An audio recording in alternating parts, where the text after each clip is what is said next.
Hey everybody, it's Ron and Ellie back for this week's edition of Ask Ron. We got 4 questions for you this week, Ron.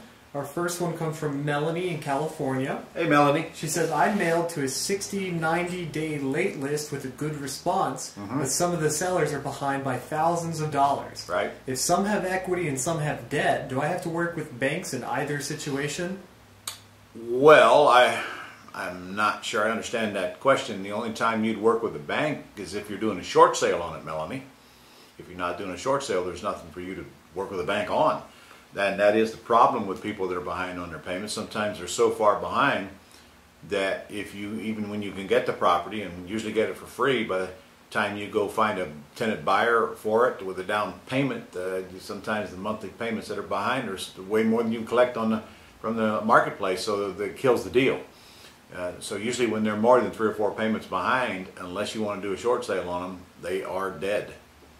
Okay, next up is Jeff from Georgia. Hey Jeff. He says, I'm considering buying and holding a 35 house portfolio in Tennessee. How do I verify the seller's rent roll prior to close of escrow? Well, how you verify it is make the seller produce you that proof. There is no other way to do it. And you better get some help on this if you're buying 35 houses, because somebody with that many houses is most certainly going to have the one up on you when it comes to experience. Don't try to do this by yourself. But it would not be difficult for that seller to prove to you that he's received that income. You could go so far as to require the tax return concerning those 35 houses. Okay, next up this week is Michael from Massachusetts. Michael. He says, I have a lease option deal, but I found a buyer who really wants to do owner financing. I believe the owner will renegotiate my contract with financing instead of leasing on the following terms. Purchase price is $300,000, 5% down when the tenant buyer is found, $2,000 per month with a 7-year term and balloon payment. That's good. The buyer is willing to do a purchase price of $315,000, right? 20% down, 5 to 7% interest amortized over 30 years, and a 7-year term with balloon. Nice. If this sounds like a deal, can a double wrap be used to close it? Absolutely, and that's what you will do to close it. You will buy it and you will sell it at the same time, and you've created a nice little golden goose there, which is the whole name of the game. I would not give my buyer 7 years, though. If my seller's got a 7 years, you might want to pin your buyer down to, say, 5 years, so you have a cushion there if you need it. That's the only thing I can think of I'd do different than what you just did. Way to go, Michael. Actually.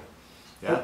Okay, our last question this week comes from Fernando in Florida. Fernando. He says, if I decide to pay taxes when I receive the option instead of waiting for it to get exercised or defaulted, what's your opinion on how I should report it? As ordinary income and I pay self-employment tax, or regular rent and not pay the self-employment tax? Well, it's not rent, and it is ordinary income.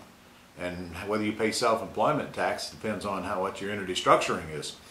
If you're doing it in an LLC, either you won't pay self-employment taxes. If you're doing it on your Schedule E in your tax returns, you will pay self-employment taxes. This is a discussion you should have with your accountant, though, not me. I don't know anything about the rest of your business, and your accountant would. Okay, Ron, that's all the questions we have for you this week. Okay, see you guys next week. Go make some money.